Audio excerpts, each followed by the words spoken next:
special. I first came here last summer, and the corn was at its full height, and even finding the church, you could see it. It was like an oasis amongst the sea of corn. So it's a real special spot. Outside of the overall landscape, tombstones can also represent important historical, artistic, informative, and tangible links to our community's past. So the St. Lawrence branch of the UEL Association has undertaken a project to commemorate cemeteries in our region that contain the mortal remains of Loyalists. So in addition to unveiling plaques in ceremonies like this, where we can pay our respects to our ancestors and our community pioneers, part of the project also involves researching information on Loyalist burials in these sites, which we disseminate on our branch website. The website describes each cemetery and provides some anecdotes about the history of the cemetery, and it also includes a partial roster of the Loyalists that have been confirmed to have been buried in those spots, all based on solid primary source genealogical and historical research. So as you can imagine, there are several Loyalists buried here in this cemetery, which is not surprising because Lancaster was the easternmost of the original royal townships that were surveyed to receive Loyalist refugees, settlers from the American Revolution. Originally, the Lancaster Township was thought to be too swampy to support settlement, but this concern was soon put to the wayside, and settlement started to take place in 1784. By that fall, there were several dozen or more Loyalists located near the front and in the interior here. Glengarry, of course, was populated by a great deal of Scottish Loyalists from a regiment called the Royal Highland Immigrants. They were one of the first Loyalist regiments assembled, recruited, and were a key in the defense of Quebec when the Patriots, rebels, Americans invaded Canada in 1775 and the early 1776. The Royal Highland Immigrants was later upgraded to be the 84th Regiment of Foot. But some studies suggest that the regiment, its ethnic composition, there were more Irish in that regiment than Scottish. But later in this area, later post-Loyalist Scottish migration directly from Scotland kind of set the tone and created solidified Glengarry's Scottish character. And naturally, Scottish names and others abound in this cemetery. But for me, one of the more interesting Loyalists buried here in this cemetery is Cato Prime, whose tombstone is right here. He was born in circa 1757 and died in 1836. And his stone is somewhat rare because it specifically identifies him as a UE Loyalist. That's something you don't often see. In fact, the fact that Loyalist tombstones still exist at all can also be a rarity depending on the location. For example, yesterday at Trinity Church in Cornwall, we had a similar unveiling ceremony for a plaque. And despite the fact that there are dozens of Loyalists buried there, there's only one tombstone of a Loyalist that is still in existence. And thankfully, the family of that Loyalist has erected another stone that transcribes what the original stone says, because the original stone is very, very difficult to read. Elsewhere in Cornwall, for example, St. John's Presbyterian Cemetery, there was only one Loyalist tombstone in existence at that cemetery. But that stone was demolished by the church in the summer of 2017, so it no longer exists. Things are very different in Glengarry, it seems. St. Andrew's United Church in Williamstown is teeming with Loyalist tombstones. You don't have to look far or look hard to find Loyalist tombstones, either of individuals or individuals who proclaim on their tombstone that they were UE Loyalists. Anyway, Cato Prime, the Loyalist buried here, was an early Loyalist settler in Lancaster Township. During the Revolutionary War, he served in a Loyalist formation called Herkimer's Bateaumen. That was a unit that ferried supplies and people up the St. Lawrence River from depots in Montreal, upstream to places like Coteau's Lac near Valleyfield, Quebec, Oswegatchie near Ogdensburg, and Fort Haldimand on Carleton Island near Kingston. So these were the men who performed the arduous task of hauling supplies over a very difficult watercourse, which was littered with rapids, dangerous currents, and backbreaking portages. But Cato Prime was no regular loyalist. He was a man of African descent, and in the early part of the war, the Revolutionary War, he was actually a slave owned by a rebel patriot settler in the Mohawk Valley of New York State. He was captured during a loyalist raid during the war, and he was subsequently granted his freedom here in Canada.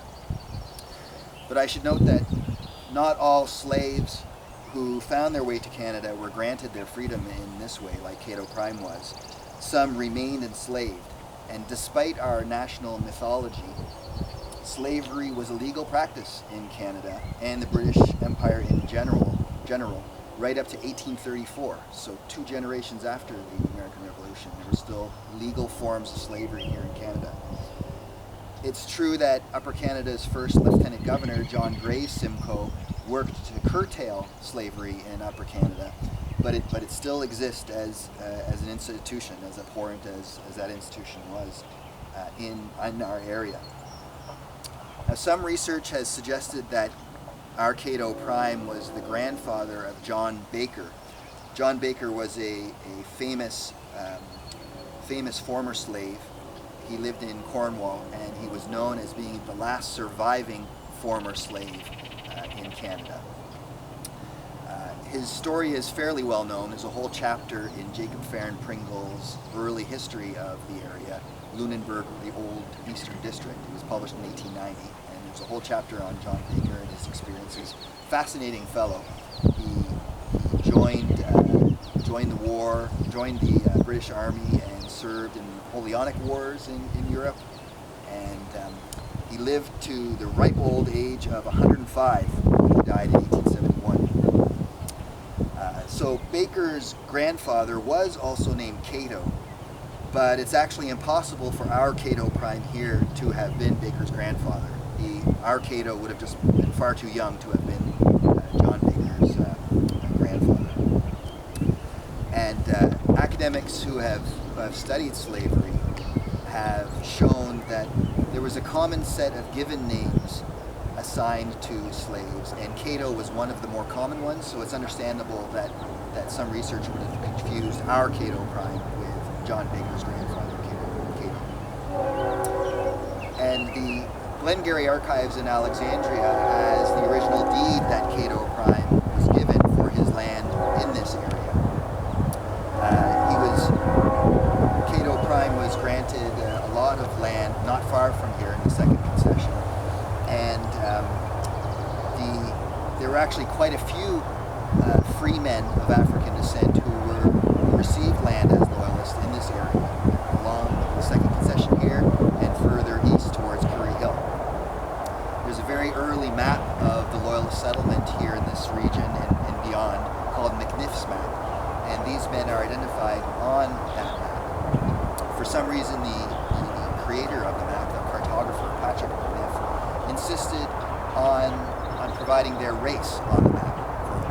For most others, or all others on the map, their race isn't mentioned, but for these men, Patrick McNiff identified them as, if you pardon the word, Negroes.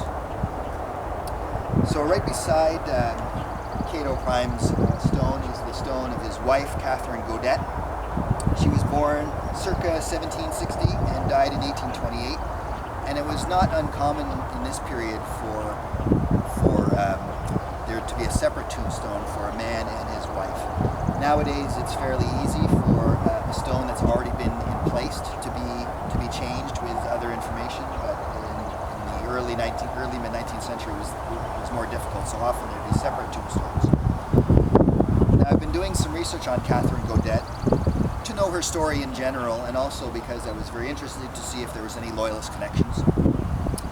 And so far I've found no connections of loyalist connections, but I found some other clues that, if borne out through additional research make it a very interesting story. So for Catherine Gaudette, it's important to know that slaves were often given the surname of their slave owners. That was the case with Cato Prime as well. Prime was a version of the Dutch name of his slave owner in the Mohawk Valley. Possibly the same for Catherine Gaudette. I've been doing some research, and there was a slave owner near Montreal with the last name Gaudette. And one of his slaves was named Catherine. But this Catherine was too old to be our Catherine Gaudette.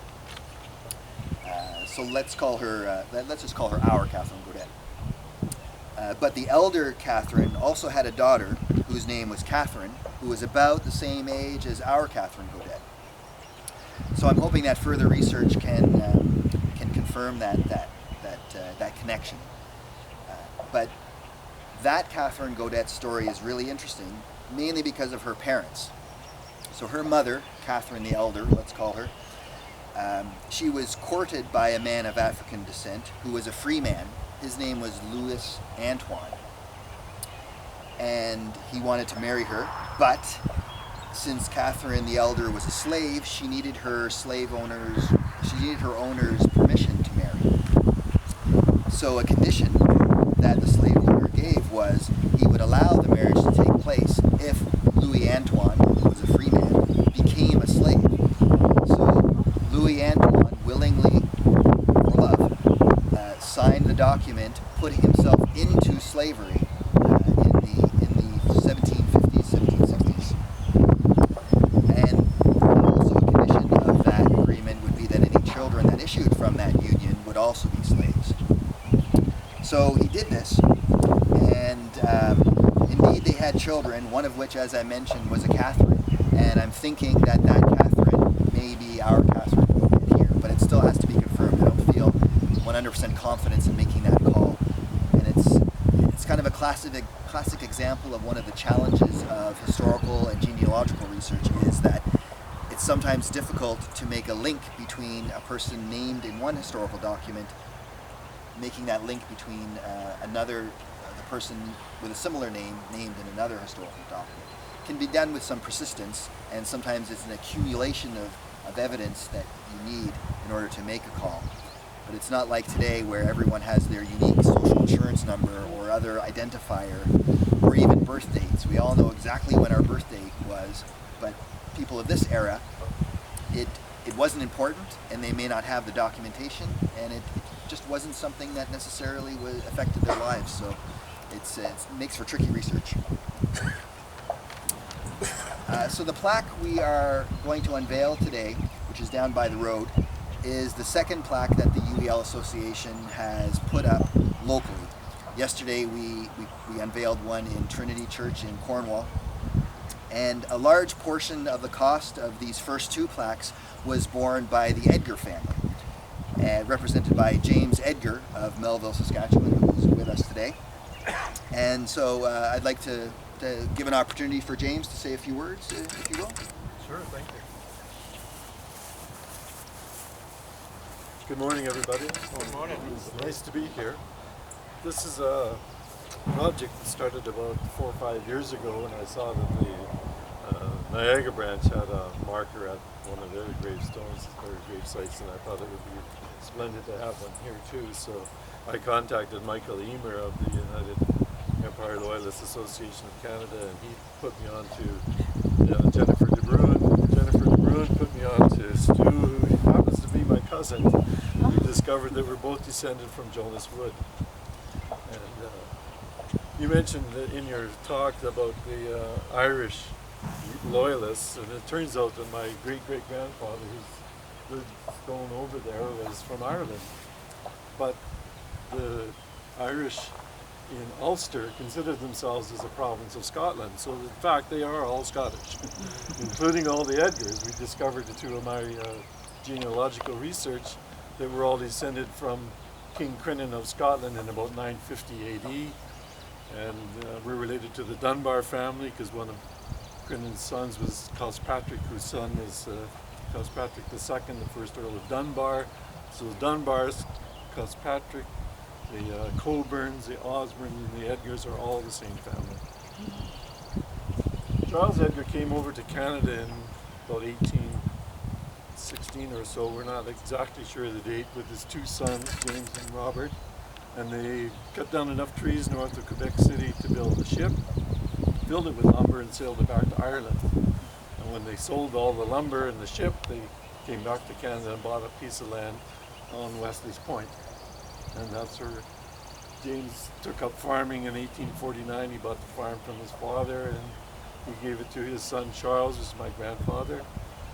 And the land is no longer part of the Edgar family, but the land is still there. So our heritage goes back a long, long way in the cemetery. And I venture to say that with a few exceptions, I'm related to everybody in this crowd. And about a third of the people in this cemetery are my ancestors. The connection to the United Empire Loyalists is my grandfather, or great-grandfather, James Edgar, married Betsy Snyder.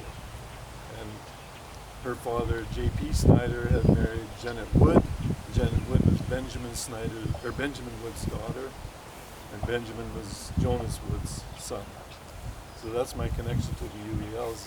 The Snyders and the Woods were all United Empire Loyalists from Mohawk Valley in New York. So it's with a great deal of pleasure, and I'm overwhelmed. I can't talk anymore. Okay. But thank you. Thank you. Thank you. I just wanted to say again thank you to the Edgar family for making a contribution to this plaque. Very important. Well, there is one more thing I have to say. I've got a check in my pocket for you to continue the work. Oh, okay. All over. Thank you. And on that note, I should say, also connected to funding, a really interesting event occurred in the last few weeks. I had a very short article in the Loyalist Gazette. That's the magazine, the national magazine for the United Empire Loyalist Association of Canada. And it described the project that we were doing here in SD&G. And I got contacted by the chairman of an organization called Terrestre Servo Coronas. That's Latin for Serving Earthly Crowns. It's a British organization that promotes Commonwealth and historical projects, especially those that have a kind of a monarchy flair, as the United Empire Loyalists do. He wanted to know more information about the project, and he liked what he heard from me, so he agreed. We got the confirmation letter a couple weeks ago. The organization agreed to fund the continuation of this project for 5 years. So they will cover the entire cost of the plaque and the installation for one plaque installation per year for the next 5 years. So it's from 2020 to 2024. So we're tickled pink that and so happy that they contacted us in this way, and it enables us to continue the project for 5 plaques. We already have an idea to do the next one in Iroquois, because it's important for us to make sure that it's distributed throughout SD&G, our coverage area. I also want to contact the St. Andrew's Church, Roman Catholic Church in St. Andrews West, because it's important to make sure that all religions are covered as well. So a combination of geography and religions, so we can plaque the most important Loyalist burial sites in SD&G. Another cemetery that comes to mind is the St. Andrews United Church Cemetery in Williamstown, which is just teeming with Loyalists buried there. So I'm very happy that came to pass. That kind of fell into our laps. So I think we're just about ready to unveil the plaque itself. The plaque, as you noticed, isn't here. It's down by the road because we thought it would be a good idea to put it right at the entrance of the church along a roadway so that everyone could see it. So I think the piper will begin and will kind of lead us or into a procession down towards the plaque, and then we'll unveil it there.